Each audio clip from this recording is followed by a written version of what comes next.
We're in Chapter 11, Apologetics and the Interpretation of Fact.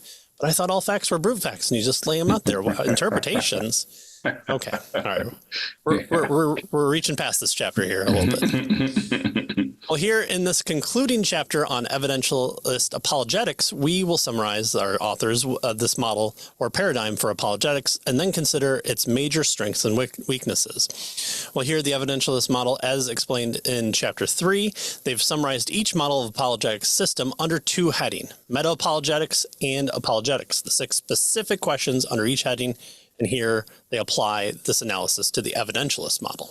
Right. And so they start off with these various, as you mentioned there, meta-apologetic questions, right? Meta-apologetic questions deal with the relation of apologetics to other forms of human knowledge. And so if you've been following us, you'll recall that in Chapter 9, we considered the evidentialist approach to answering questions about knowledge in general, theology, philosophy, science, history, and experience. And so in this chapter, what we get here is a summary of the findings that we talked about in Chapter 9. Right.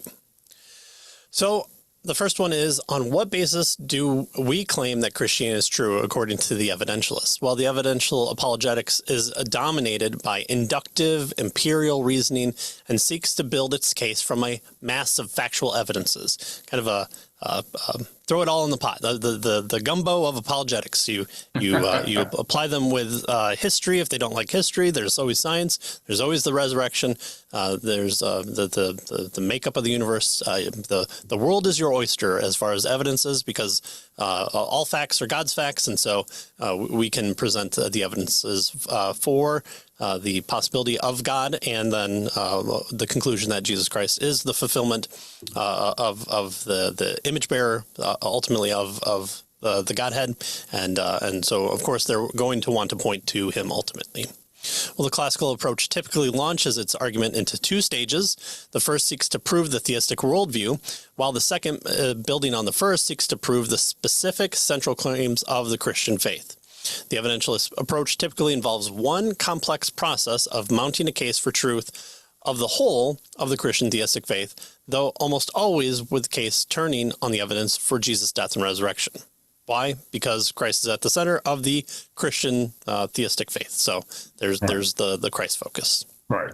So again, the classicalist has a 2-step approach, right? First, they prove that God exists, and then secondly, they prove that they talk about the claims of the Christian faith. And the evidentialist has really kind of what our authors at least are suggesting is a 1-step approach, right? Where they just have a complex process of mounting a case with regard to the evidence. And so both of these approaches, classicalist and the evidentialist, are really similar because for the most part, many or much of the evidentialist approach, that's their 1-step approach, is taken up in the classical approach's 2nd step, right? So we might say that the evidentialist just has a 1 step easier, right? They just have that 1-step approach. But it's very similar to how the classicalists do that 2nd step. So evidentialists do not believe, however, that the factual evidence in and of itself produces faith. Excuse me. And in fact, most of them deny believing that faith requires evidence. Faith is based on the witness of the Holy Spirit, right? So evidentialists do maintain, however, that what sets Christianity apart from other religions is that it is rooted in facts that are in principle verifiable on the basis of publicly accessible evidence, right? So everybody has access to these various facts. They're accessible to the public. And so we can base our argument for Christianity on these publicly accessible facts or this publicly accessible evidence. Mm-hmm. So when asked to dance by a classicalist or an evidentialist, don't pick the classicalist. He's got 2 steps and they're complicated, rooted in logic and philosophy. Pick the evidentialist, 1 step, and the information is kind of this generally agreed upon, publicly accessible. So That's right. So your toes are less likely to be stepped on. Yeah, or Right. vice versa. Right. All right, the second one is what is the relationship then between apologetics and theology? Well, evidentialists view the relationship between the two as one of defense and exposition of the same truth. That is, apologetics offers the reasoned defense of the Christian beliefs that are explained and defined in theology. And then moreover, apologetics and theology utilize essentially the same method, both reason inductively from the data of or facts to conclusions using a method similar to what the science uses.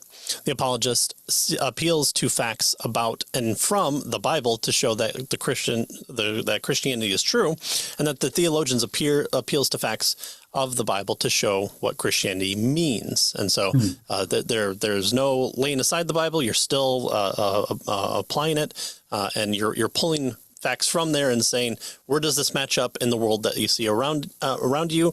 Known facts from non-biblical history, and you're going to bolster your claims by saying, oh, look at Philo, he mentions it. Look at Josephus, he mentions Christ. There you're grounding the biblical evidences in the exterior evidences that kind of more the populace would agree upon if they're not believers.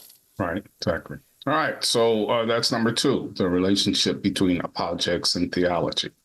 And again, they use the Bible to show that Christianity is true, right? And they appeal to the facts of the Bible to show that Christianity, what it means.